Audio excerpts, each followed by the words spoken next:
Selamat datang kembali di acara Difabel Bisa Berkarya. Bukan hal yang mudah bagi disabilitas untuk mendapatkan pasangan yang non-disabilitas. Tapi Kang Egy mendapatkan hal itu, takdirnya mendapatkan istri yang non-disabilitas. Bagaimana prosesnya dan apa saja yang Kang Egy lakukan? Lebih baik kita panggil Tenita ya, istrinya dari Kang Egy. Bangga Tenita. Assalamualaikum Tenita.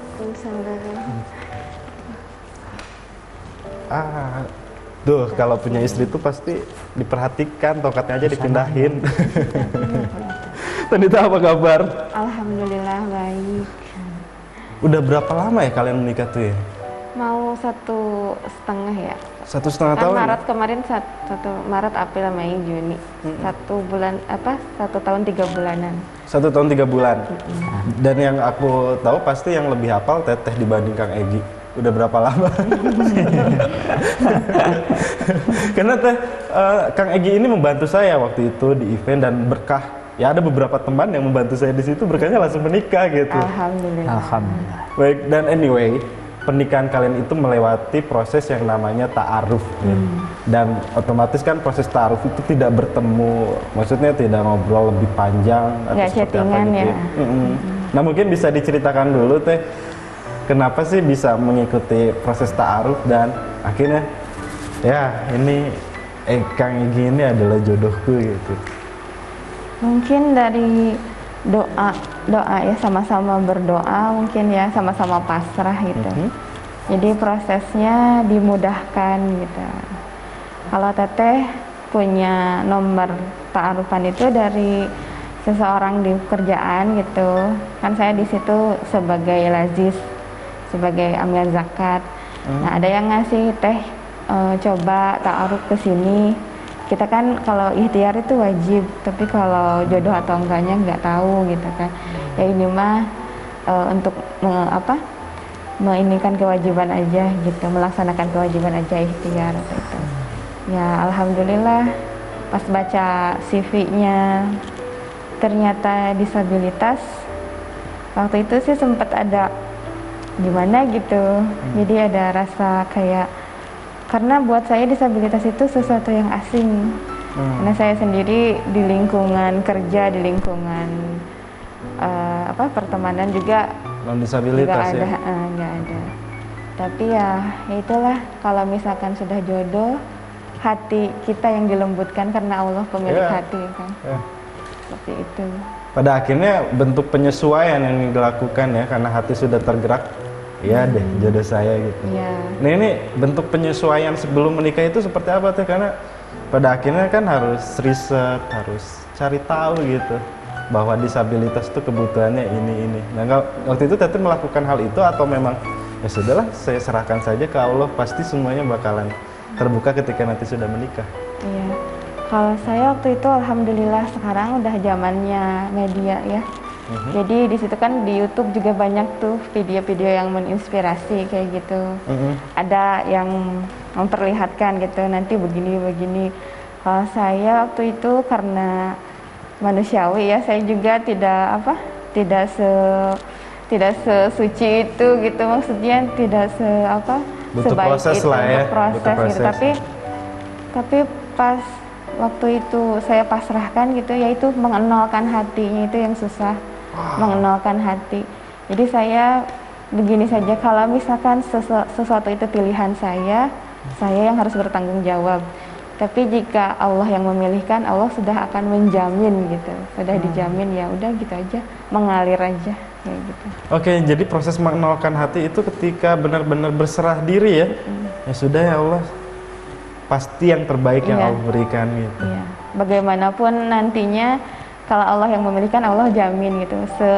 Misalkan nanti ada kesulitan atau ada apa, ya sudah Allah atur dan sudah Allah ukur gitu ya. Tidak akan di batas kemampuan saya. Ya. Dan saya rasakan hal itu karena karena Kang Egy banyak bantuin saya, akhirnya saya jadi panitia gitu.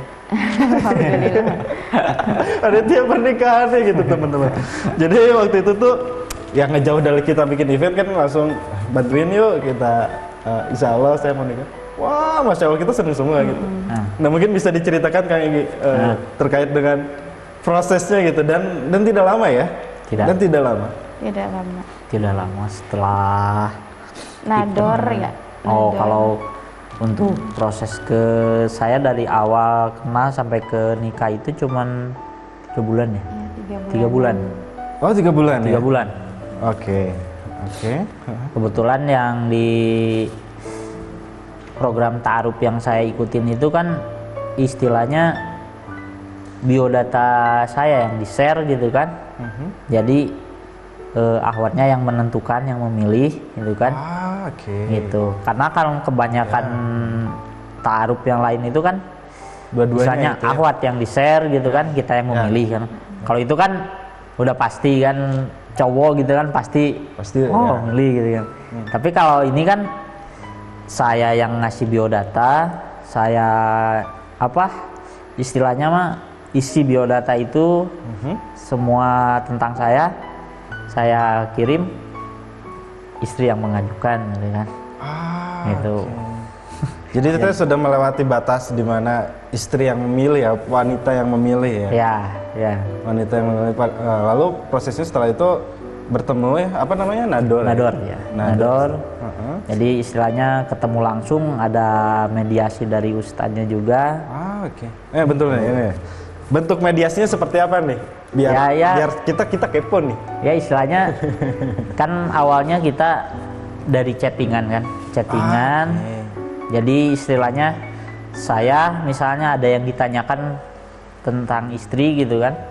Saya ketik, kirim ke grup ta'arufan. Nah, dari grup tersebut kan dari adminnya itu, admin perempuannya itu langsung ambil, terus langsung dikasih ke istri gitu kan. Nah, begitupun sebaliknya istri misalnya ada yang mau ditanyakan tentang saya, istri ngasih pertanyaan, dikirim ke grup. Nah, nanti dari grup itu admin yang laki-lakinya ngambil, ngasih ke saya gitu kan. Jadi 2 jalur ya? Ya. Jadi ustadz dan ustazah ini pasangan suami istri juga?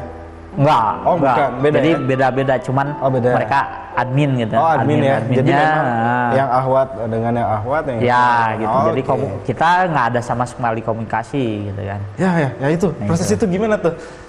Mantep gitu ya. Ya insya Allah saya bakalan nikah.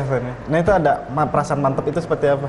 Kalau saya sih dari awal karena saya udah bertekad ya. Saya di usia ini sebelum puasa saya sudah punya istri gitu kan. Itu mau siapapun yang datang sebelum puasa saya harus punya istri. Ya. Nah itu tuh poin. Saya udah punya cita-cita ke situ gitu kan.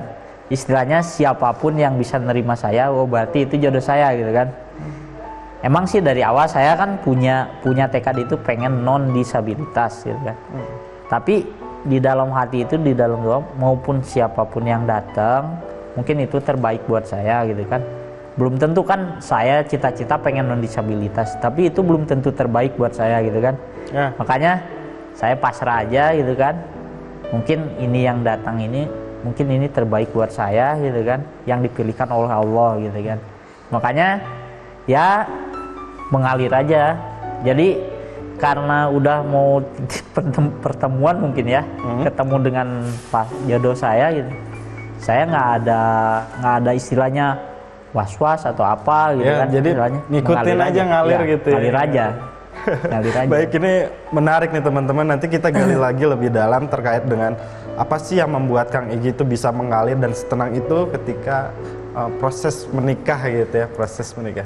Baik teman-teman, tetap di acara Difabel Bisa Berkarya.